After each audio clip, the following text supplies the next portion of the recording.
Greetings, friends, and salutations, and welcome back to Truthseekers. Today's kind of a special night because I found some notes that I was making before the first episode of this show ever aired. Things that I wanted to do with the show, how I wanted it to look, how I wanted it to sound, right? And I suppose that somewhere along the way, technology being what it is, kind of make compromises and make do with what you got. And that has definitely kind of been the way that I've been doing it. Just a lot of ideas that I had never got time. So this week I took the time to stop and try to put things back together better. And we'll see how that goes. I'm going to take a moment to check in with our live chat. And one second, friends, bear with me.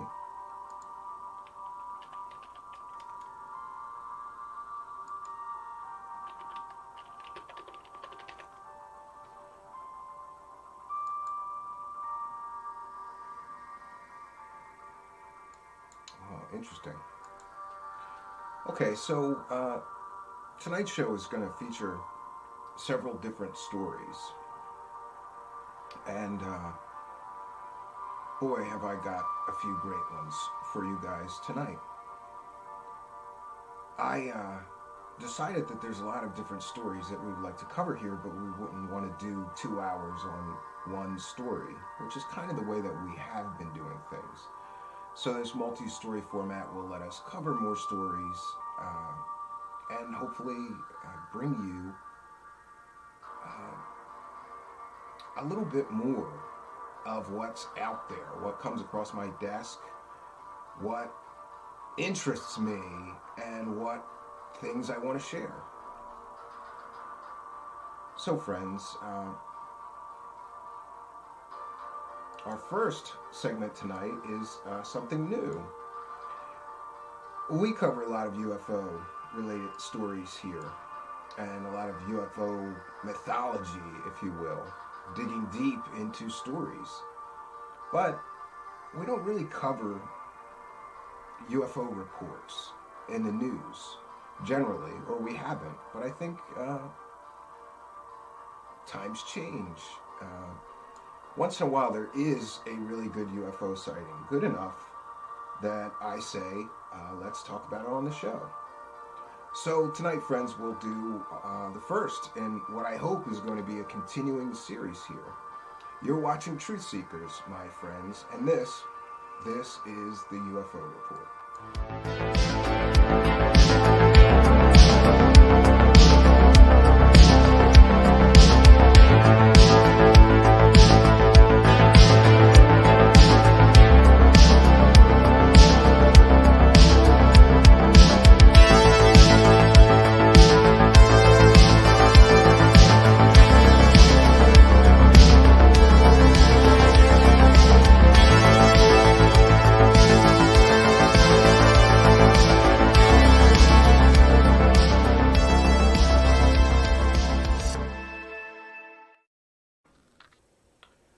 Okay, friends.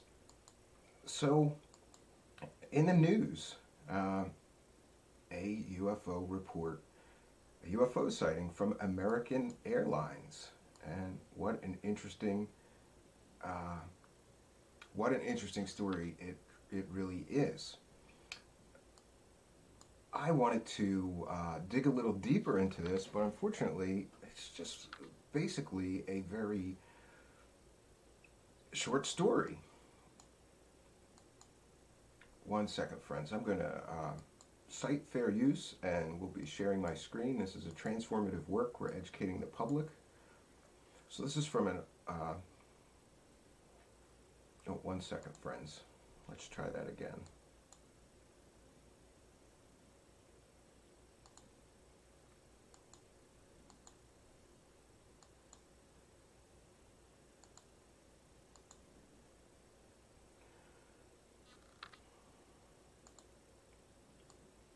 1 second, friends. Just bear with me for a moment.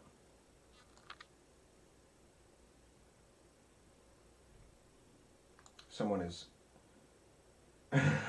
someone is sending me other stories to cover. We're going to try to focus on this one, the story at hand. So the headline reads, UFO sighting, American Airlines pilot reports mysterious object during Phoenix-bound flight. It's going to play a commercial.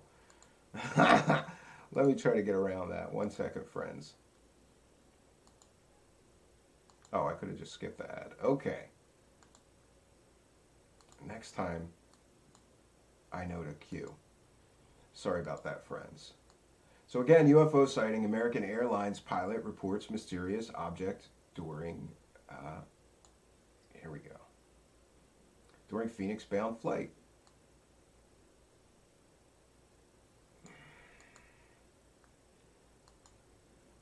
Once more.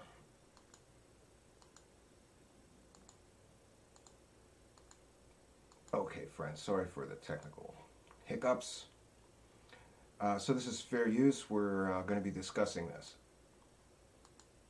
Just a couple of weeks away from the 24th anniversary of the Phoenix lights in the sky. That strange sight has led to ongoing mystery and intrigue about unidentified flying objects. And now there's been another UFO sighting involving an American Airlines crew that was flying to Phoenix. Team 12's Rachel Cole joins us from Sky Harbor with details on the disturbing discovery. The cockpit audio from the plane coming from New Mexico and landing here at Sky Harbor Airport is like something out of a sci-fi movie. Have any targets up here? We just had something go right over the top of us that, I hate to say this, looked like a long cylindrical object. It almost looked like a cruise missile type of thing moving really fast that went right over the top of us. The radio transmission from American Airlines Flight 2292 appearing on an aviation blog called Deep Black Horizon. American Airlines confirms the audio is real. The pilot obviously saw something. He saw a UFO. Larry Wasserman, an astronomer at Lowell Observatory in Flagstaff, finds the new audio fascinating. Pilots have been reporting strange anomalies in the sky that cannot be explained from their vantage point. So does Dr. Lynn Kitai, who's written a book on the 1997 Phoenix lights and appeared in an award-winning documentary about it. Since that infamous case, the Southwest has been home to many strange sightings in the sky, including last April. Yeah, the Phoenix area, for some reason, I think it's because of its proximity to military bases, where some of these advanced black projects are being developed, but there's a tremendous amount of sightings in that area of strange aerial phenomenon, unusual flying objects, unidentified flying objects. Seems to be quite the hotspot lately. I saw what appeared to be a star moving. SpaceX later revealing one of the company's satellites reflected light back to Earth while being in perfect alignment with the sun. What is that? In 2019, mysterious lights in the night sky in Tucson, which have never been explained. As for what the American Airlines crew saw, The excitement in their voices, seeing something so unusual. But we have to remember that it's in New Mexico, over New Mexico, White Sands missile range is nearby. in a statement, the FBI says it's aware of the incident. Meanwhile, the FAA confirms the pilot made a claim about seeing an object over New Mexico. Well, if they can figure out what it was, that would be good. I'd be curious to know what it was. Kirtland Air Force Base in Albuquerque confirms it has no knowledge of any object. Plus, FAA air traffic controllers did not see any object in the area on their radar scopes. It wakes people up to the possibility of something else possibly visiting us. I would not jump on the alien hypothesis as the first choice. Unrelated but relevant, Glendale PD are warning that the Marines will be conducting realistic urban training, so don't be alarmed if you see or hear military aircraft in the sky. At Sky Harbor, Rachel Cole, 12. So interesting that there was no, the military didn't claim it. In other words, occasionally there's a UFO sighting and the military will say this was a military test, right? Or a missile test. The object, as reported, very much like a missile. And I have the audio from the actual pilot. So let's share that.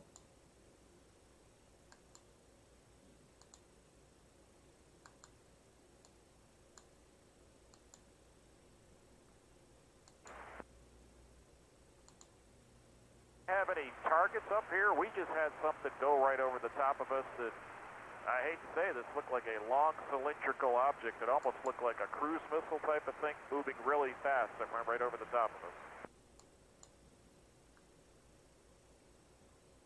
Sound to me like the pilot believed that it may have been a missile. So there's a few possibilities with this. The government is denying that it was a missile or one of their aircraft, and there was no radar signature seen. No flight plan filed that would identify the aircraft. So the FAA will continue to investigate. But my feeling is that this sighting will go nowhere. So the possibilities are the government is not telling the truth and it was some sort of missile test, or it could be the test of some sort of black project drone or aircraft, manned or unmanned, but that would mean that it would have to be something that is impervious to radar, invisible to radar. Could be stealth drone. There's so many possibilities, and this is why that these errant UFO sightings that people report are so difficult sometimes to explain. Could have been not truly there if radar didn't see it, or it could have been some sort of stealth aircraft. There's many possibilities, and I'm left from this one with many more questions, actually, than answers. Okay, friends, so 1 second. I'm still getting the hang of this virtual set. Okay, so on with our next story, which is really, I have to say, the darkest, strangest story that I've ever come across. And so, of course, I wanted to share it with my friends here, being that it's really strange, really dark, creepy, and mysterious, right? I thought it really should be here that we explore this. Oh, wrong one. See that, friends? Still trying to figure this out.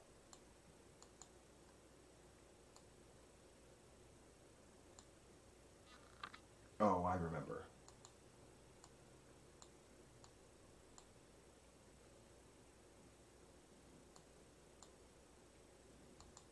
There we are. Yes. Yes, friends. So this is our new series on the dark side. And friends, when I came across this story, I just couldn't believe it. Some stories are so strange, I get obsessed. I have to find out more. And I suppose this, my friends, is one of those stories. So friends, you are watching Truthseekers. Welcome to our new series on the dark side.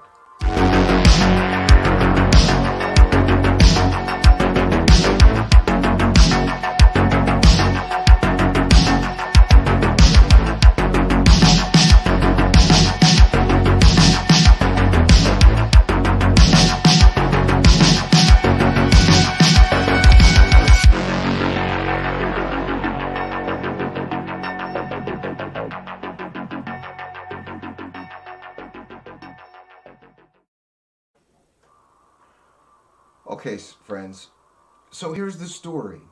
Human head transplant surgery. Does that sound like something straight out of a horror movie? Because it sounds like something straight out of a horror movie to me. And in fact, I even recall a horror movie, and I can't recall the title of the movie, 1970s horror movie where they transplanted someone's head onto someone else's body. And that person then had two heads. This kind of science fiction horror is crazy to me. But what's even crazier is that there have been actual experiments towards making this happen.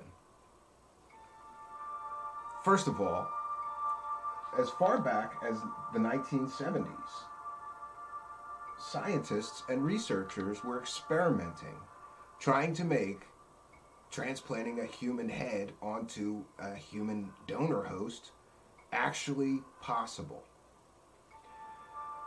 In 1970, scientists were successful in transplanting a monkey head onto a new monkey donor body.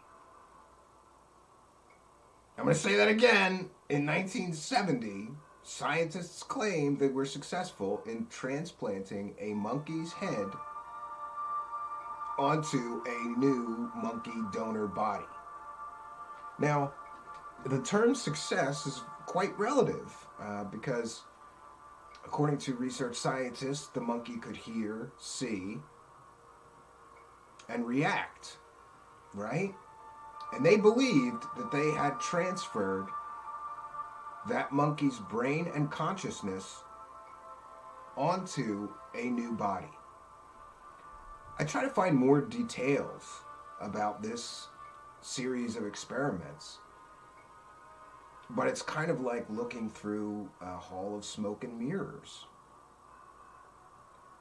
While it may be true that a monkey's head was transplanted onto another monkey's body, I can't find specific details. Did it get up and walk around eventually? How long did it live on its new body, the monkey's head? Crazy as this story is, it gets even crazier, friends. Because a few years ago, I began hearing about human head transplant surgery. And in fact, there is a neuroscientist, Sergio Canavero, in Italy. And he, as far back as 2015, said that he was going to successfully transplant a human head of a living human from, cut off the head and transplant that head onto a donor body. The Italian surgeon, Sergio Canavero, outlined the transplant technique that he would intend to follow in the Journal of Surgical Neurology International. At that time, he said that he planned to launch the project at an annual conference of the American Academy of Neurological and Orthopedic Surgeons in the U.S. in June, where he would invite other researchers to join him in his head transplant dream. Now, at the time, many thought, even medical professionals and scientists said that it sounded outrageous. And maybe it still does. But, the real difference was that Canavero actually found himself a living, breathing volunteer, and that person was willing to sort of be the guinea pig for what the surgeons predicted would be a 36-hour operation requiring the assistance of 150 doctors and nurses. Is this science fiction? Well, it would appear, if you talk to medical experts, many people will pinpoint problems that no matter how perfect you do the head transplant procedure, the body would reject the head. They would have to take, just like when people take heart transplants, they would have to take immunosuppressants to keep the head to keep the human body from rejecting the human head, right? This is a crazy story, right? But it gets a little bit crazier. So this scientist found a willing a person that was willing to have his head cut off and put onto the body of another host body, I suppose, donor body. And see, I have so many questions about this because, first of all, where do you get the body from? A friend of mine and I were talking about this, and he suggested that they could take somebody that's been in a coma and is brain dead, but their body's still good. People who have been in horrific accidents and suffered incredible, horrible brain damage and were brain dead, for all intents and purposes, brain dead. I suppose that would be the donor body that you'd be looking for. But whose family? Remember, I would assume that someone would have to consent to being a host and have their body used in such a strange surgery. Or their family. When their family, right? If your loved one gets in a, God forbid, if one of your loved ones gets in a horrific car crash or something, and they, pass away, oftentimes the medical professionals will ask the family members about organ donation. What about when you donate an entire body minus the head? This brings up so many crazy philosophical conundrums, I suppose. It's just problematic to me. And insane that someone would be willing to do this. I heard Jonaside in the live chat mentioning if someone is paralyzed, I can see maybe. And yeah, the person that this Italian surgeon found to agree to the surgery is a paraplegic. So maybe to walk again, right? Maybe to walk again, someone would risk. But I have to imagine that the odds of a successful surgery, especially this is going to be the first one, is not good, right? A pretty risky surgery. I would assume it's a pretty risky surgery. Okay, friends, so this is from Good Morning Britain. World's first head transplant recipient wants a better life. And we're going to cite fair use. We're going to be critiquing and discussing the video shared. Of course, we've seen face transplants. But now one doctor is planning on making history by performing the world's first ever head transplant. Yep, you heard correctly, a head transplant, the full head. The pioneering and somewhat controversial operation will see the head of Valery Spiridonov, who's terminally ill and wheelchair-bound, attached to an entirely new body. We're speaking to Valerie, who's here with us in just a moment. But first, Charlotte has more on exactly what this extraordinary procedure will involve. Yes, it really is such a complicated process, and the surgeon planning this operation says it'll take around 150 medical staff 36 hours to complete. The first step is to freeze the head and body in order to stop the brain cells from dying. The neck will then be cut and the tubes connecting the key arteries and veins fitted. I get the concept of this, but it worries me. Are we that far along in microsurgery that we could connect? There's got to be. I mean, I'm not a doctor, right? But how many connections from the brain go down the spinal cord, through the neck, into the rest of the body? That's got to be 10,000 connections, right? I don't know. Somebody in the live chat, if you know, let's find how many connections is that? There's all the nerves, the tendons, I don't know. It's crazy. And you know what, friends, before I forget, I want to make sure that I cite fair use. This is a transformative work. We are critiquing the video being shared, and we will be discussing it here in our live chat. Let me find my fair use banner. There we go, fair use. All right, friends, let's get back to this. It's a fascinating story. The next step will be the biggest challenge. Now, this is cutting the spinal cord, and doctors will be using an extremely fine blade made from diamond to minimize the damage here. The head will then be moved from the donor body, and the spinal cords will be fused together using a special type of glue. Now, once all that is in place, it is a race against time to reattach all the... She just said that they're going to fuse the spinal cord with a special kind of glue. Like, I don't know what surgeon glue is, but what kind of glue can fuse a spinal cord together from two different people?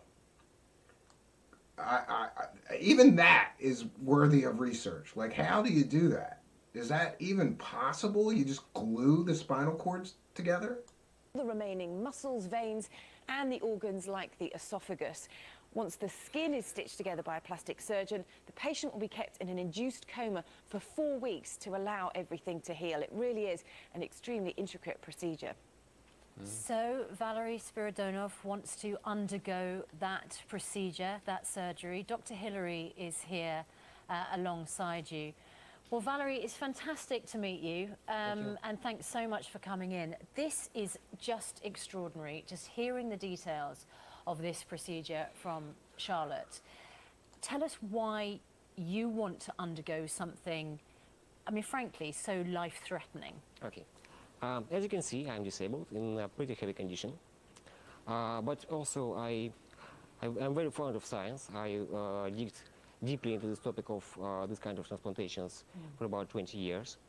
I read about Robert White's experiments with monkeys and Professor Vladimir Demichov experiments with dogs. Yeah, so they didn't just transplant monkeys, a monkey's head onto a monkey's body. They've also done it with dogs. And somewhat successfully done it with dogs. Again, a crazy part of this story. What kind of scientists are doing this stuff? This is Frankenstein stuff. So I thought that if this technology could be improved and could be done safe enough to make the transplant on human and to make the transplant with the point where the brain will be able to control the new body, it will make sense. And of course we should evolve this procedure and make it happen. Valerie, obviously it's a very dangerous operation. Absolutely. You know that. You're a smart guy. You know the risks involved. Have you just taken a view, you have a terminal illness anyway, your life expectancy is not great, you have nothing to lose. Is that your thinking? And I suppose my second question is... Well, that's a really he's Piers Morgan. God, you gotta remind the guy? Do you know what your quality of life could be if this is all a huge success? Okay, let me explain. I'm not doing only this project, this full body transplantation project. I'm also in charge of several other projects, but this was the most public one. I also try to improve lives of other people by creating autopilots, wheelchair systems, other accessible devices, but it became so that Dr. Canavero's project is most known. But for you personally, Valerie? Yes. I'm trying to get inside, well, quite literally your head about this, right? I want to know what is making you do this? What is your motivation personally? My motivation personally is about improving my own life conditions and to go to the stage where I will be able to take care of myself, where I will be independent from other people. Because and you believe this operation, if it's successful? Yes, absolutely. If it's completely successful, yes, and there are massive risks, it's never been done, but if it works, you believe that the quality of your life will not only be extended, but could actually be quite reasonable. We're trying to do our best to make this experiment safe and to make it believable, and we try to do all the research which is needed to be safe, because today my life is pretty tough. I need to invite people to help me every day, even twice. Well, yeah, that's a shame. So, hadn't kept up with this story, but checked back in recently, and it turns out that the paraplegic in the wheelchair changed his mind. He fell in love with a woman and decided that the risk of death from having this kind of radical, I can't think of any more radical of a surgery, was just too great. But doctors and researchers are looking for a new person that will be willing to undergo the procedure. They continue in their research efforts, and some say in a dark and mysterious way. A lot of their research, most of it, is not being made public. which kind of frightens me, that there are some scientists researching how to successfully transplant one human head onto another host body. Now, I mentioned in 1970, head transplant pioneer Robert White transplanted a new head onto a monkey. Okay, so the animal died after 9 days as the body rejected the new head. I'm reading from an article published in Live Science. It's almost Mengele-like talking about transplanting a head of someone who was paralyzed due to a terrible disease into a body of someone else. Kaplan said, referring to an infamous Nazi physician who performed inhumane medical experiments on Auschwitz prisoners. It's cruel, and certainly it is a recipe for disaster. So, friends, what do you think about this story? Because I'm not sure what to think. And one part of me thinks if they could successfully do this, right, and someone is completely and totally paralyzed, or what about someone like a Stephen Hawking, right? Paraplegics, people with multiple sclerosis, other things that really ravage and destroy the body. I mean, if it could be done successfully, then that would certainly benefit someone's life if they were paralyzed and they got to no longer be paralyzed. But this story raises so many philosophical implications to me, you know, because what if this became very accepted as norm, right? Would rich or wealthy people at the end of their lives be able to just get their head transplanted onto a younger body as their body began to deteriorate and decline? Would that be ethical? Would only the rich and powerful people have access to this kind of technology to get themselves a new body as they were nearing their twilight years? This is a fascinating story. It raises many, many philosophical implications. I'm going to do further research into this topic, and we will present a new story, sort of an update in the future. I want to know whether this is possible. And I want to know whether or not this is going to be done in the next few years. I believe that it will. I believe that this will be accomplished, but I'm not so sure that the first few will be very successful, right? The risk of rejection is so high. I don't know how they're going to get around that, because even when you get a single organ, there's this huge risk of rejection because, you know, of many different factors, but people have to take immunosuppressants so that their body does not reject an organ. So how are a head and an entire body going to deal with the rejection issue? From a little bit of further research that I did, it appears that most of the animal experiments that have been done ended in death for the animal because the body that the head is transplanted into, it'll work for a while, but then the body starts intensely rejecting the transplanted head. So friends, human head transplants coming soon to a crazy world near you. All right, friends, and let's see here. Getting to our next story.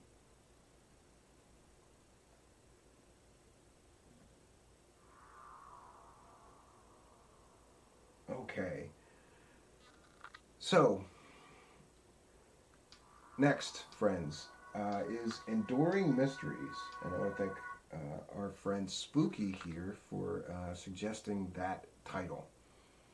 There are mysteries that are hundreds of years old. I love a good mystery. Don't we all? But some of the best mysteries are timeless and endure throughout centuries. And tonight, we're going to be exploring one of those mysteries. And it's called the Voynich manuscript. Many people have also called it the book that cannot be read.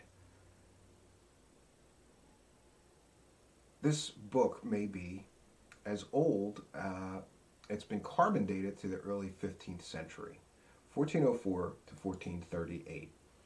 And ever since that time, people have been trying to decipher it, its secrets, and solve the mystery. So friends, you're watching Truthseekers, and this is Enduring Mysteries.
So friends, an enduring mystery, and I could think of none more enduring than the Voynich manuscript.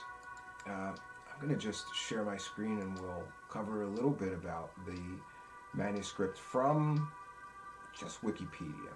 But I'm still going to cite fair use. This is a transformative work, and we are educating the public on the Voynich manuscript. So like I said, it's an illustrated codex handwritten in unknown, possibly meaningless writing system. The manuscript is named after Wilfrid Voynich, a Polish book dealer who purchased it in 1912. And again, it was carbon dated to the early 15th century. And the text may have been composed in Italy during the Italian Renaissance. However, its origins and authorship are not unambiguously known and remain the subject of study and speculation. Some of the pages are missing, with around 240 remaining. The text is written from left to right, and most of the pages have illustrations or diagrams. And here we get one image here. And here's an image of some of the writing. Again, illustrations.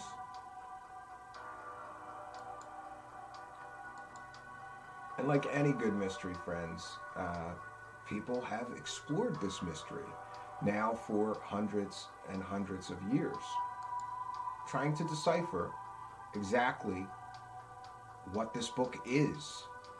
Many people have speculated that there are alchemical secrets contained in the ciphers. I heard one researcher claim that the alchemical formula required to transmute lead into gold is contained within the Voynich manuscript. Haven't seen proof of that, however. Everything about this book lends itself to a great mystery. For example, here we have the ink. Many pages contain substantial drawings or charts which are colored with paint based on modern analysis using polarized light microscopy. It has been determined that a quill pen and an iron gall ink were used for the text and figure outlines. The ink of the drawings, text, and page have similar microscopic characteristics. They've even done energy dispersive X-ray spectropsy. I can't say that word. Performed in 2009, revealed that the inks contain major amounts of carbon, iron, sulfur, potassium, and calcium, and trace amounts of copper and occasionally zinc. Edge did not show the presence of lead, while X-ray diffraction identified potassium, lead oxide, potassium hydride, sulfate, and syngenate is one of the samples tested. The similarity between the drawing inks and text ink suggested a contemporaneous origin. There is paint And also someone discovered retouching, where parts of the text and drawings are modified using darker ink over a fainter earlier script. Evidence for this is visible in various folios. As far as the text, every page in the manuscript contains text, mostly in an unidentified language. People have been studying this thing for hundreds of years, and no one knows what language this is.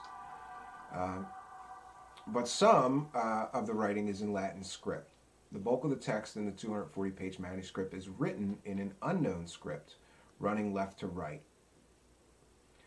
There's some extra, we have a transcription. Various transcription alphabets have been created to equate the Voynich characters with Latin characters to help with cryptanalysis. The first major was created by the first study group led by cryptographer William F. Friedman in the 1940s, where each line of the manuscript was transcribed to an IBM punch card to make it machine readable. There are statistical patterns contained within the text, and also various illustrations. There are herbal illustrations, astronomical, cosmological, pharmaceutical, and recipes. Now, like I said, a lot of people have speculated about the purpose of this Voynich manuscript. The overall impression given by surviving leaves of the manuscript is that it was meant to serve as a pharmacopoeia, or to address topics in medieval or early modern medicine. That's one theory. I've read additional theories that this book may have some connection to alchemy and some sort of secret guide to alchemical formulas or methods, and that's very, very interesting to me.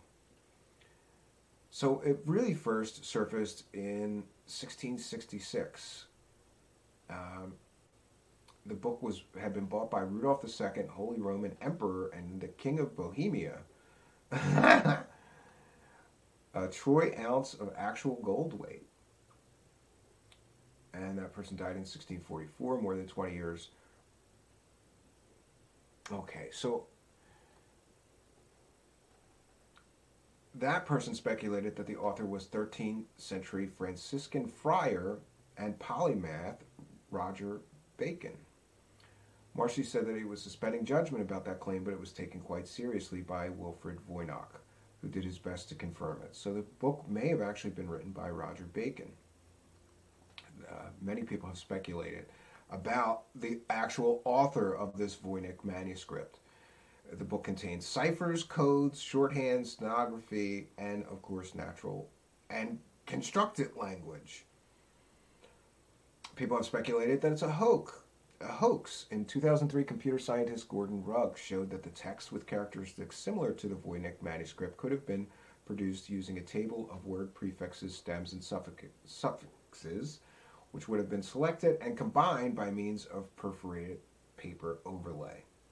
The latter device, a grill method, could not be used to emulate any language by a certain degree. In 2007, Australian researcher Andreas Schinner, published in Cryptologia, supported the hoax hypothesis. So, is it a hoax? Maybe, but the hoax began in 1400s. Someone in the 1400s was trying to mess with people, if we're to believe the hoax. And this book has survived all those hundreds of years, and people are literally fascinated by it. There are people who devote their full-time life to researching this book, to trying to decipher its secrets, and several people have made claims that they have deciphered it.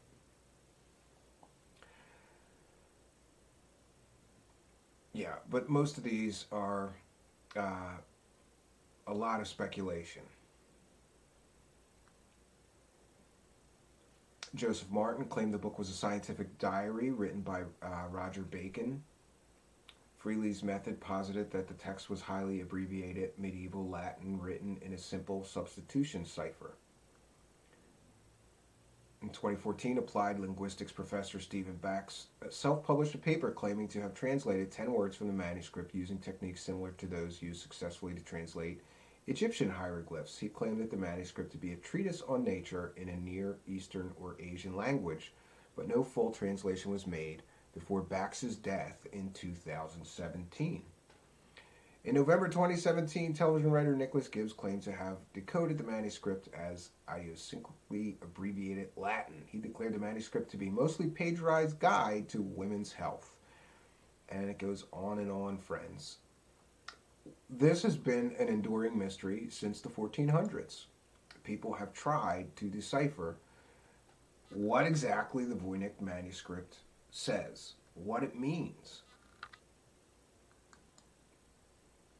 I could imagine that people who are into codes and ciphers would find this extremely interesting topic of discussion, right? I would imagine. I think that many people have been known, some scientists have been known to write backwards or in code to prevent people from stealing their research or their discoveries. Could the Voynich manuscript simply be written in a cipher created by Roger Bacon if he was the author, or some other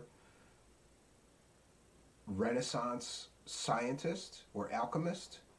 I think there's a high probability that this book was written by a scientist or alchemist, someone who was into all different sciences. We have astronomical, we have herbology, we have medicine contained in this book. At least from the illustrations, it would appear that way. Cosmological. So, while it's a great mystery, part of me just thinks that this was a book written in ciphers or secret code by a Renaissance scientist or alchemist who didn't want to share his secrets. But somehow the book survived. And for hundreds of years now, people have been trying to decipher its secrets. I don't know if we'll ever get to the truth of what the Voynich manuscript is or what its purpose is, but it's a mystery that I'm certain will endure. Okay, friends, let's see here. Okay, so we have one story remaining for tonight. And that, my friends, oh, actually, let me do that now.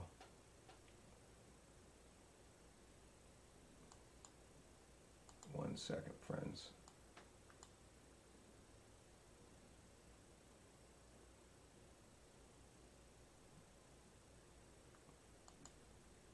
Okay, so we gave this an attempt before. Along with all of the bad news out there, occasionally I like to check into the good news, right?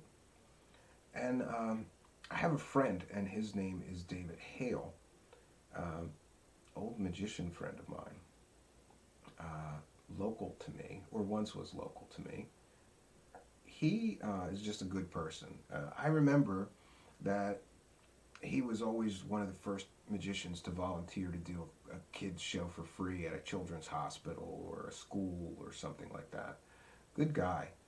And I was reminded while looking for good news that sometimes we can look close to home, right, and find some good news. So Mr. Hale found a way during the pandemic that he could really make a difference and help people. And I gotta say, I was surprised to learn about this program he's a part of, and I wanted to share it with my audience here. So friends, along with all the bad news out there, sometimes if you look, you really can find some good news.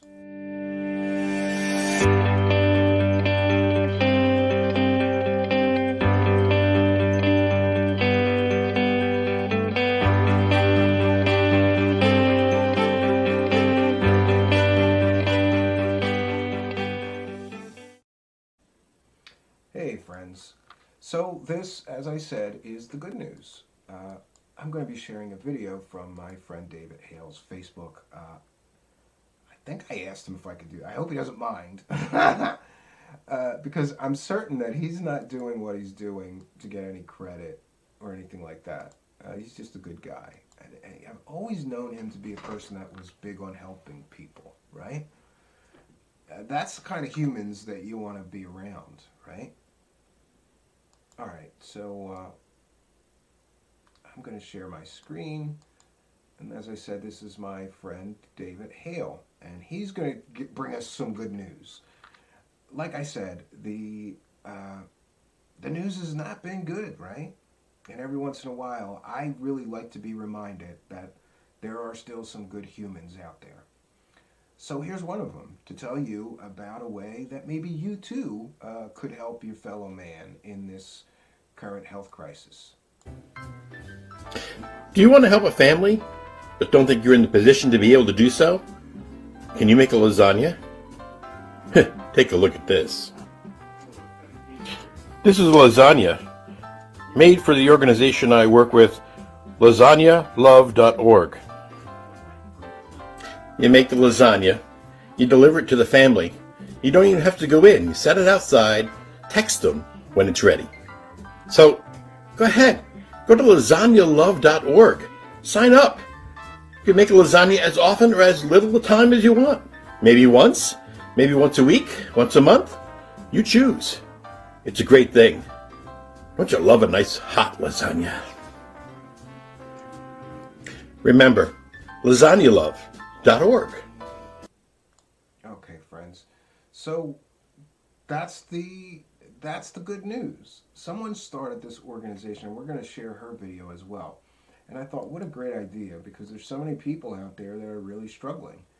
And so often, you know, it's difficult to know, like, how can I make a difference? Can I really make a difference? And I got to tell you, if you've ever been short on food due to finances, and God knows I have been, somebody delivering a big, you know, tray of lasagna to your home when you need it, or when you're struggling or food deprived. There's so many struggling families that I think this is a really good program and a way that you too can help.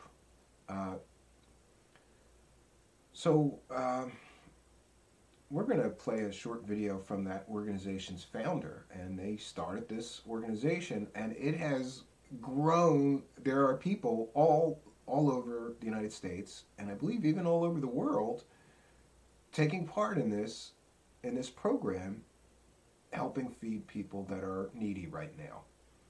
And I think what a great thing that this person has done.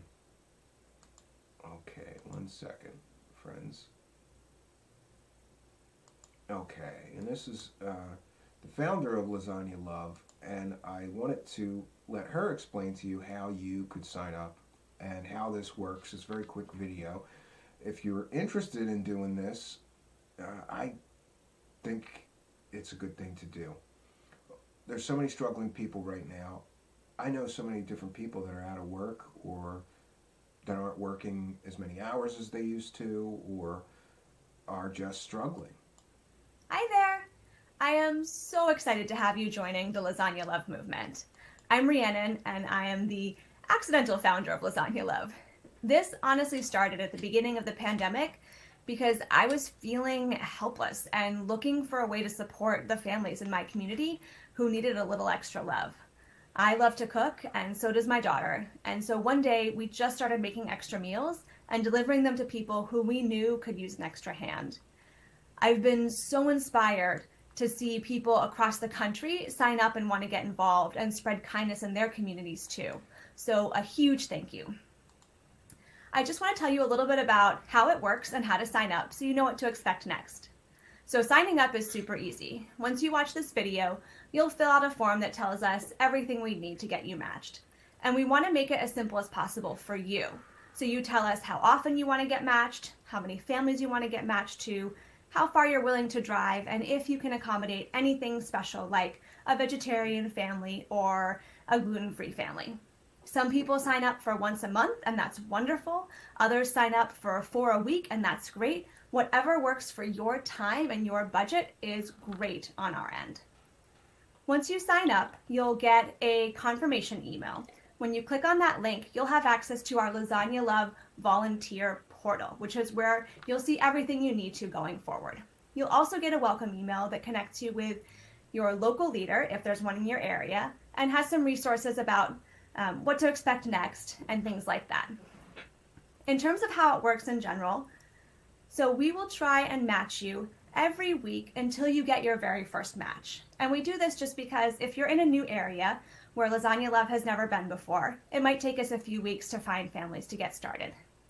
We typically match once a week around Tuesdays.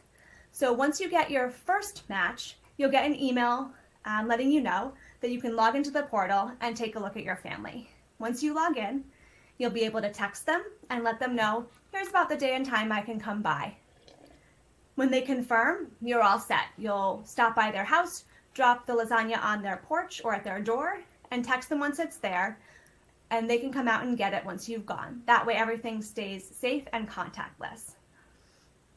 If you do have questions, we have a number of resources. So you'll have your local leader. We will also invite you to our national Facebook group, which is a wonderful community of people.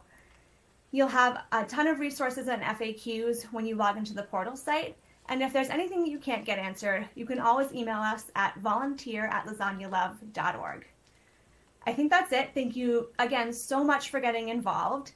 You're joining a community of pretty incredible people, and I know you're going to love being a part of Lasagna Love. Let me know if you need anything. Otherwise, happy cooking. So there we have it, friends. You know, I've been saying that the news lately, it's a lot of doom and gloom. And I've been trying hard to find good news. But it makes me feel good just knowing that there are some people out there who are trying to help those people that are struggling during this. This has been really financially devastating for many people. I've been really worried about the people, you know, when these eviction and, you know, when those safeguards that were put in place end and people are going to be left on their own. You pay your rent or you're evicted, right? You get a little too behind in your mortgage and your house is foreclosed on. Those are coming. Those are coming any day, and things are bound to get worse before they get better, especially for many people who are just not working due to this health crisis. I'm hopeful that things are going to continue to improve, and it makes me feel a little better knowing that there are some good people out there who are trying to help those of us that are struggling. So friends, that is the good news. And I suppose the other good news is that most everything worked today. Definitely doing some different things here with the new show format and, you know, trying to get some more production into the show. It looks like it more or less worked, which is great. And again, like I said at the beginning of the broadcast, a lot of these things that you're seeing tonight, or hearing tonight, is supposed to be part of the game, but it's easy.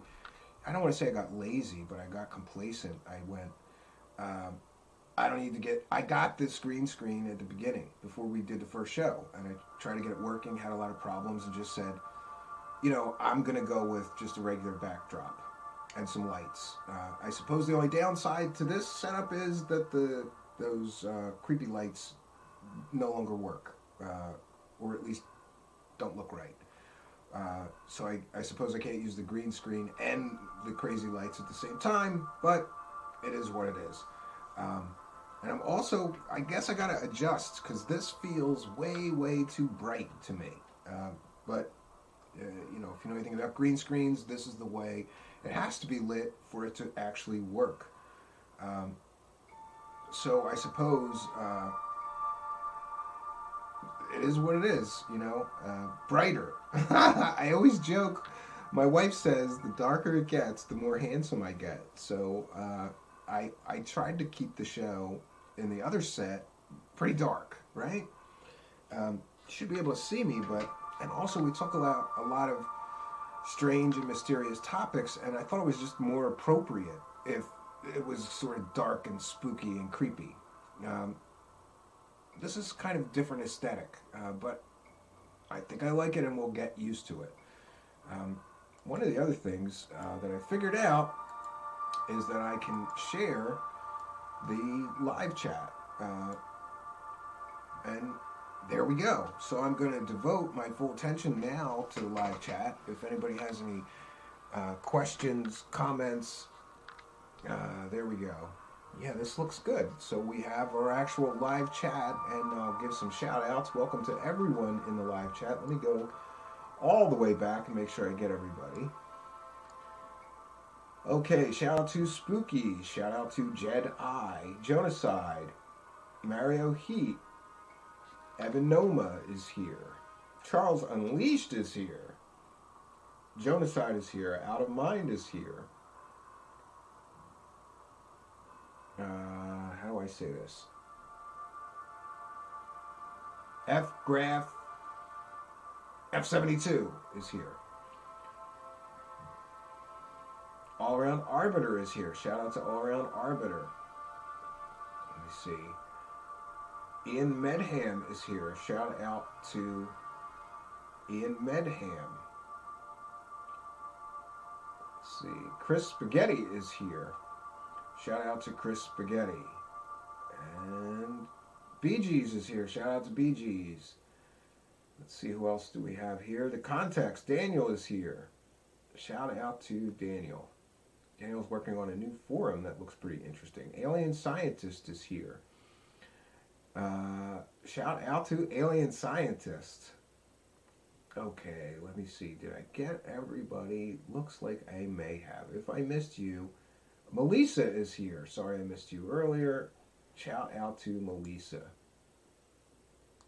Rogue Status. Rogue Status is here.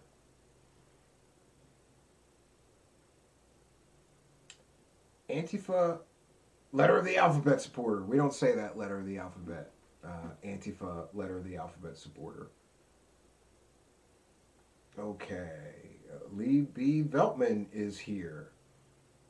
Ragnar the Destroyer is here. And let me see. Yeah, I think I shouted everybody out. So questions, comments for me in the live chat, please put them in all caps. That would help. Ragnar the Destroyer asks, do you think that the Tic Tac UFO is something the U.S. government has and built rather than aliens? Yes. I have something called the dark playground hypothesis. And the quick version, it goes something like this. There's a dark playground, and it's called the Black World. And only the richest, the most powerful, and the most elite can play in that dark playground, or can even see the games that are going on inside that dark playground. It has been stated by people in the know, including former CEO of Lockheed Skunk Works, that there are things flying out in the desert that would make George Lucas drool or jealous. I believe the quote is jealous. And also, we have the technology to take ET home. I believe that black projects are 50 or more years ahead of what we see as available aviation technology. And I believe that the government has drones, UAVs, stealth drones, stealth UAVs, and all manner of exotic propulsion systems. Remember, if you could take a human pilot out of the aircraft, you no longer have to worry about G-forces at all. That means that that aircraft can perform maneuvers that a piloted aircraft could never perform, right? Because of G-forces and other physics concerns. I believe that the government has top secret drones, stealth UAVs using exotic propulsion system. And we can see some clues to that out there in the general public if you research. there's all kinds of crazy propulsion systems, some of which reported the Aurora are using with a unique contrail, pulsed methane, and all kinds of different strange and exotic technologies at play, being tested in and around Area 51, most probably. Okay. Alien scientists asked, what did you think of Bob Bigelow on Joe Rogan? You know, I only saw the clip where he was talking about Bob Lazar, and I was pretty unimpressed. Seems to me that Bigelow is just a guy with a shit ton of money that really likes UFOs, and he buys his way into everything, one way or the other. And in his exchange with Rogan, I found really, first of all, he mentioned Bob Lazar talking about a holographic book. I don't believe Bob Lazar ever talked about a holographic book. That was tacked on to Bob Lazar and S4 later in the form of Dan Burrish. So there's a completely and totally factually inaccurate statement he made. Bob Lazar never said anything about, to the best of my recollection, Bob Lazar never talked about that. That story came from Dan Burrish, who took Bob Lazar's story and tacked onto it. You know, he too worked at that secret S4 base. And there were some other statements that I found extremely problematic, like Joe Rogan, he says this all the time. He says, yeah, Bob Lazar's story hasn't changed in 30 years. Yes, it has. It has changed. They have bobbed and weaved when people caught them lying. The story has changed. Sometimes subtly, sometimes not so subtly, but the story has changed over 30 years. Things got tacked on. Why did he never say 30 years ago that the government believed that he believed through the briefings that the government may have gotten those flying saucers from an archaeological dig? He never said that until very recently. 30 years, he kept that little tidbit to himself. Of course the story has changed. Things have been tacked on. They've changed, when the photos of nothing at S4, nothing at Papoose Lake got revealed, they suddenly changed the original drawings that he made. Of course his story. They got to cover up when they screw up. They've got to cover it up. They've got to explain it away. Of course his story has changed. I haven't watched the entire interview yet, but I plan to. Context. It was a glass pad. Yeah, but I believe that glass pad wasn't talked about by Bob Lazar. It was talked about by later people who tacked on to Bob Lazar's original story. Charles Unleashed says, Rogan wants to believe too much. Yeah, I agree with you. I absolutely agree with you. Definitely wants to believe too much. And you know what it is like, I think what happens, and it may have happened to other people, you meet Bob Lazar, he's a likable guy, right? And if I were to meet Bob Lazar, he's a likable guy, and he's into science and a lot of stuff that I'm also into. So I would think that we would be friendly, right? And I'm sure I would like him. So I think that people meet Bob Lazar and instantly lose their objectivity. I think he disarms people and manipulates them into believing that he's a believable person. And I've heard this Joe Rogan calling Bob Lazar a genius so many different times. Hey, I'll give you, he's a science nerd. Genius? I think that's a little bit of a strong word. After all, if he was a genius, he might have actually gotten degrees and not just lied about getting fake science degrees, right? A genius would be able to sit through college and get those degrees. I don't believe Bob Lazar ever went to anything other than community college.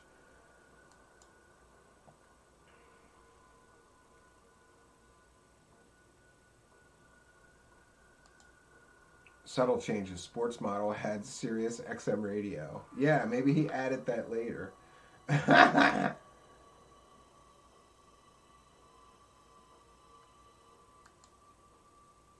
Yeah, he should be able to do math. Yeah, and like alien scientists, one of the parts of the story that always got me is that this idea that they could generate enough power to bend and warp space-time. I think, you're the physicist, not me, but I think that in order to do that, you would need the energy of, like, an entire sun, or maybe 2 entire suns to bend space-time. I mean, I guess it depends on how much you're going to bend space-time, right? Or manipulate space-time. But I'm sure that I've read that there's just the amount of energy required to do that. You know, it would be like a galaxy's worth of energy required to do that. The same for opening wormholes, because that's manipulating space-time, right? Mario Heath says he has migraines. Yes, at the most convenient time, right in the middle of an interview, he had a migraine and couldn't remember shit. And Jeremy Corbell, his handler, had to jump in and help him remember things, right?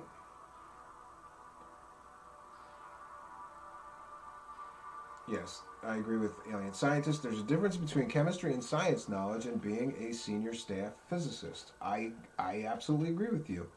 I think that like alien scientists like me, like I'm a kind of a sciencey nerd, and I know an awful lot about robots, right? But it doesn't make me a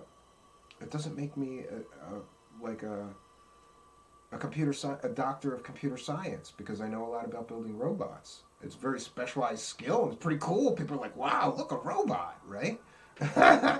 But it doesn't make me anything other than a really geeky, interested science nerd who figured some things out, right? I don't know. I've always been a big fan of do-it-yourself guys, right? Like, I don't know. Maybe, I think, alien scientists, maybe you can confirm this for me, but I don't know. Most college professors that I've known are pretty boring, right? Like, they just read books and stuff. They don't do things, right? At least that was my experience. Like, I'd have a computer science professor with a doctorate in computer science, but he hadn't written any programs since, like, 1971, you know? It's like, wait, you're teaching people to write software, but you haven't written any software on your own since 1970? And he didn't even know modern languages. He was like a COBOL guy, you know, like the first Lisp and COBOL, like early computer languages. So I think I'll take do-it-yourself guys, right, that are just not degreed people. They're just intensely interested in the subject and they go after it. Okay, so checking back in with the live chat. I kind of like this, like... It looks, oh, wait a minute. This is why I changed the background, because I could do this, and it doesn't, the TV gets blocked out if I use that here. So, and 1 second too, friends. I want to be sure that I remember, always got to do the right thing as a YouTube guy, and say, please do like, comment, and share this video. Smash that like button. I'm a little bit disappointed, because we've only gotten 1 thumbs down. So come on. Smash the like button or smash the hate button. It's your choice. Either way, it's helpful to the algorithm and to our show. And also, I guess we'll put let me put this banner here. Tell you about how you could support the show. If you are feeling like helping the show, there's a few ways that you could do that. The first is to like, comment, and share these videos on your social media, or send our channel address to some friends who you think may enjoy the show and tell them to subscribe. But if you're feeling generous, we do have a few ways that you can support us with a couple of bucks. The first is our Patreon. For as little as $1 a month, you support the show. Parts of tonight's show were uploaded to the Patreon people early. They got to see the bumpers and things for this production that I'm trying to accomplish here.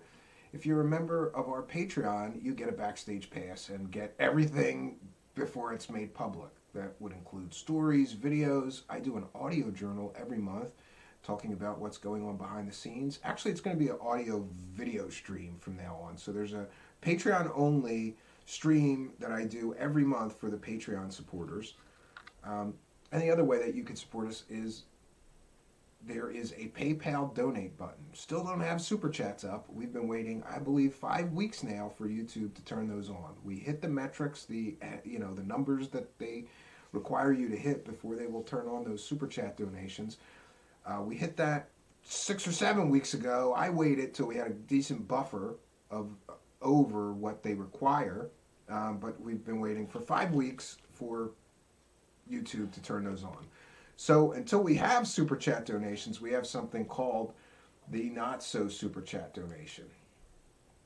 You send a PayPal donation just through your PayPal to truthseekershow@gmail.com. Make sure you include your chat room user ID in the note line and any message that you would like me to shout out. Please do add a note, because a lot of people don't, and then I get their real name and I have trouble thanking them. It's very simple. When you send a PayPal donation, just click add a note and then write me a note.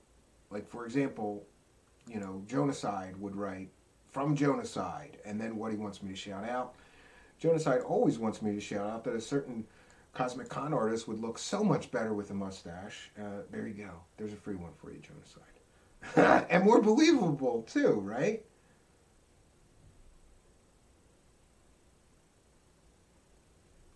Yeah, and Spooky says it took a while for Stina's to go through. There is a big lag. Yeah, but it's really driving me nuts, Spooky, because every day, like, let's say that I just, on a light night, right? What if I just got $20 in super chat donations per show? In a week, that's $100. And honestly, I could use that $100 right now. So I'm trying to not focus on the negative or focus on the financial end of things. But it's bothering me that they won't turn that on. It really is bothering me. It feels like I've lost 5 weeks, right? Like, I've lost 5 weeks where we could have had them, but they still have not. They have not turned them on. And that also gives me a lot of anxiety, because I'm like, what if they just never turn them on? And I'm here doing this without the benefit of the super chats for another 6 months. How long is this going to take? And I don't want to contact them because I'm afraid that you'll get that, like, how dare you bother us, right? How dare you bother us, right? Okay, so shout out.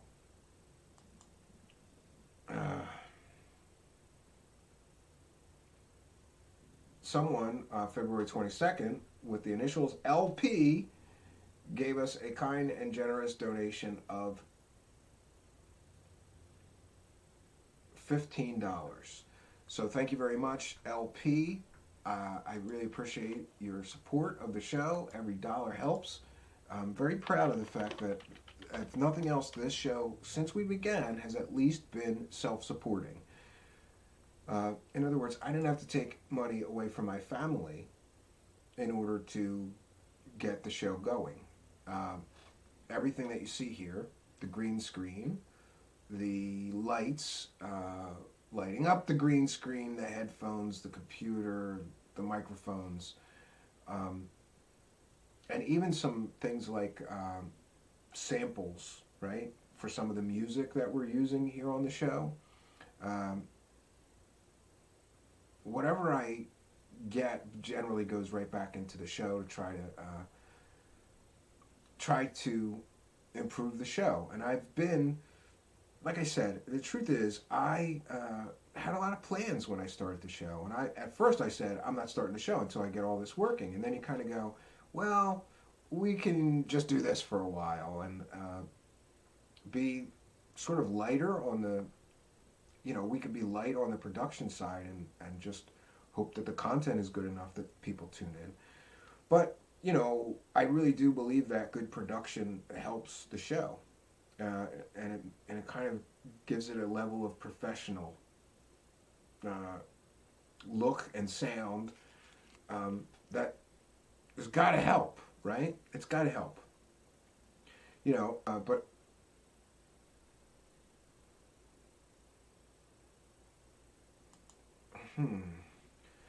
just use stream elements instead of super chats. I got to look into that, Daniel. I got to look into that. And also, stream elements might take less. I heard that YouTube takes a big chunk of it, right? Yeah. All Around Arbiter says it looks like you're on the set of Sightings. That's very cool. Yeah, it really. Everything came out pretty good. And the funny thing is that the green screen background I'm using is basically ripped from the real background we were using. But the real background, you know, it gets wrinkled and messy, and like, I'm sure I spilled something on it. So like over in this corner, in this lower corner, in the real backdrop, there's like stains, and it looks terrible.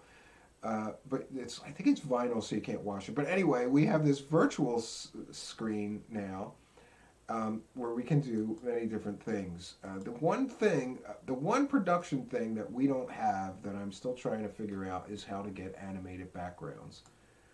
I heard Spooky earlier mention, look at Stephen Go learning to use OBS. I'm not using OB anything. It's all StreamYard. It's just careful manipulation of how StreamYard does things so that I'm able to, basically so that I'm able to get by. Like I said, the only thing I don't have is the animated backgrounds. I would like the animated backgrounds. But, you know, it is what it is.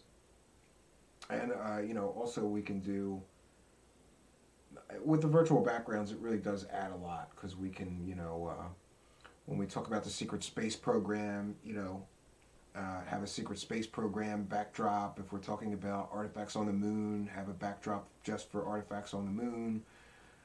Oh yeah, here's my spaceship. I've got a spaceship, right? I'm going to put that back.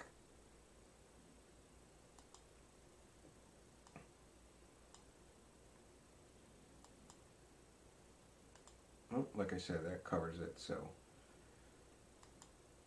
try it like that. That's better. Yeah, so I want to thank each and every one of you who have donated to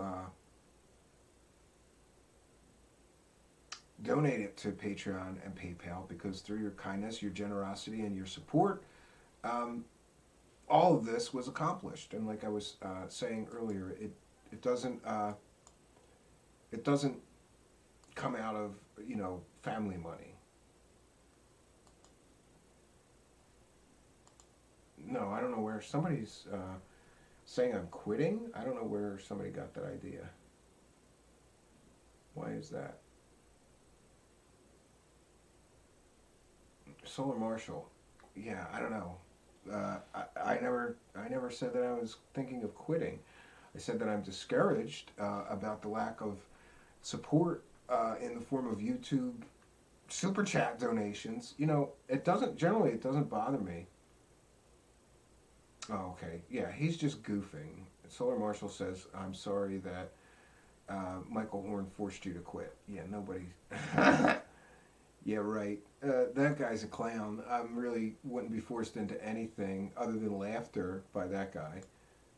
Yeah, you shouldn't say stuff like that, because then, you know, this is how rumors start there, Social Mark. My wife just messaged me and said something like, people think you're quitting or something, right? And by the way, that must mean that she's actually watching or paying attention for once, which is amazing. I don't blame her. She's really not into most of the subjects that we talk about. I think she just wanted to see what the hell I've been locked in this office for the last, like, literally 5 or 6 days to get everything working right? But I was determined that I had to look and work the right way. A lot of weird little technical glitches and details, you know. I've been in here cursing and, like I said, locked in here trying to get all these screens working and bumpers for different things. It's very challenging, but I like it because it makes me feel like I'm accomplishing something, and that's no small accomplishment when you're able to have broadcast quality for the things that you're doing. I had this studio in Philadelphia, and one of the things that I prided myself on for the studio was broadcast quality. So if, you know, a client came to me, they're going to get a broadcast quality product to sell once they're finished the process, you know, or a broadcast quality music video. Broadcast quality, that's what we're trying to do here. That's hampered a little bit by StreamYard with the limitations, but we may upgrade just to get the HD.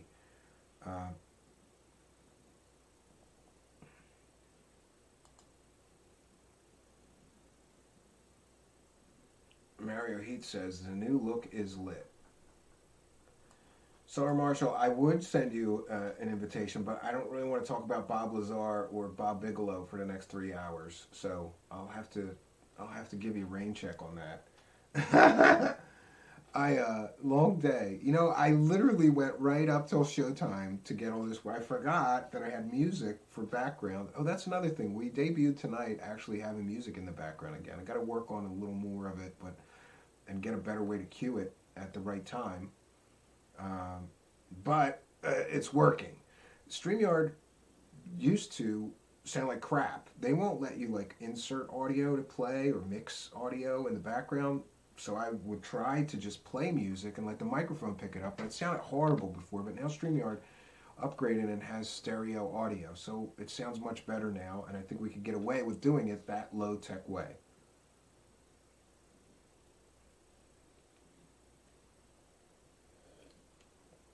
Yeah. I have a great new piece of information that's brand new. You lose, sir. Like I said, we've been on for 90 minutes. I am not doing 5-hour streams here, Solar Marshall. So if it's something good, send me a message and we can do a show about that, just about that. But I don't get it, Solar Marshall, when people like, I just did 90 minutes. You're not going to come on here and talk for 10 minutes and go. It's just not the way this works, right? And and God bless you and all, but I don't want to be on for another 2 or 3 hours. So we'll have to separate that to a separate show. We could call it. Then I got to make a new bumper, like the Bob Lazar bullshit report, right? Is that what we're gonna do? Oh, and I wanted to mention, if you do become a Patreon supporter during our show, I shout you out. And we didn't have anybody sign up right now, but we do have a new Patreon supporter from February 22nd that I'd like to shout out. Captain Chaos pledged $5 per month, and that is very generous because the buy-in is really only $1 a month. So it's $1 a month or more. See, some people choose to give more than the $1. Thank you, Captain Chaos, a new patron supporter in the form of $5 per month. You have my kindness and my gratitude for helping us continue the show. And let's just check. I'm going to check in with the PayPal once again. Make sure we don't have anybody to shout out. No, we don't. Yeah. So thanks again to the latest PayPal donator in the form of $15 from the initials LP. I apologize. I don't know their live chat ID, and I don't want to just shout out your real name. Most people would probably prefer I didn't shout out their real names. So please, if you do send a PayPal donation, make sure that you include your chat room user ID. Makes it easier for me to thank you and for you to be recognized even by those in our live chat as a kind and generous supporter of the show.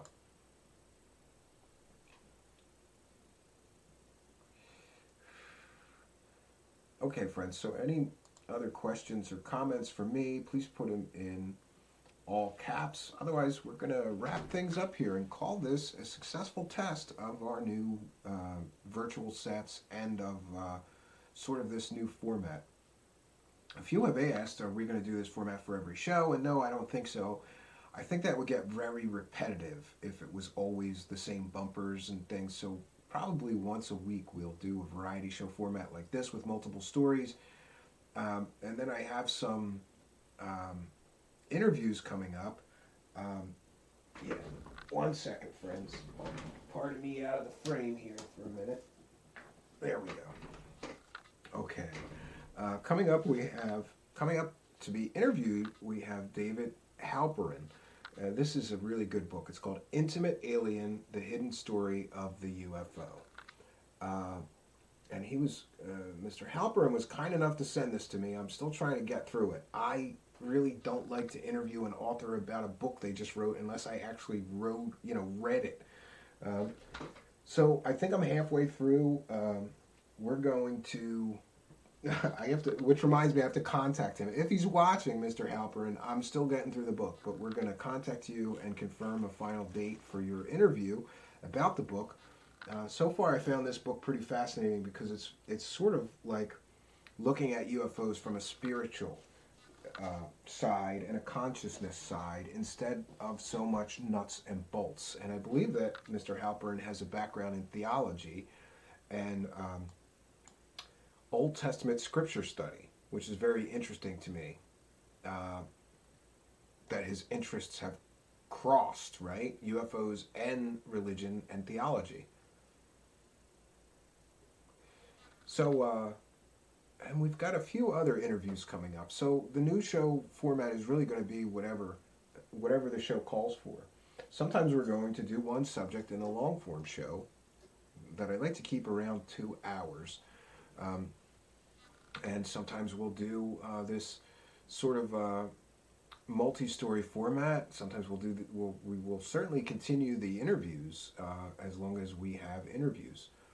So I want to thank everybody in the live chat for participating and helping me to get through the test of all this new stuff. It went pretty well. I was kind of expecting a nightmare. I'm like, there's a lot of buttons to push. You know, being your own producer is no fun. I see these guys, on bigger streams where they have like 3 guys off camera helping them do everything, and I'm jealous. I'm really jealous because it's really hard to manage all of this button pushing, and like I gotta push the buttons, I gotta remember to do things at certain times. I've got post-it notes here to try to like sequence the show, almost storyboards, right? That's how a little crazy I've gotten with this stuff in OCD. I want it to go well. And Rogue Status, you come on over here, bro. Yeah, hey, I may take you up on that. Rogue Status says, I can build, wire, retrofit, or customize damn near anything. Just let me know. Happy to do it. Well, apparently the next order of business is to get I have one laptop here. I'm probably going to get a second laptop. We're going to have one laptop just for playing back music and another laptop for other support stuff, right? And we'll see how it goes. But really, everything seems to be working. I don't really need help. I may, if we move to a bigger studio someday, I may need help. But for now, I've decided I'm going to maximize currently available resources, and that would mean to use everything we already have before worrying about kind of, going on with new stuff. So, friends, I'm going to call tonight a success. Went much better than I thought. I was expecting a lot of technical glitches and a lot of technical problems. So we didn't have too much, or we didn't have anything major go wrong. And to me, that's a success. So, friends, I'm always happy when there's an audience. I'm so glad that tonight you could be a part of mine.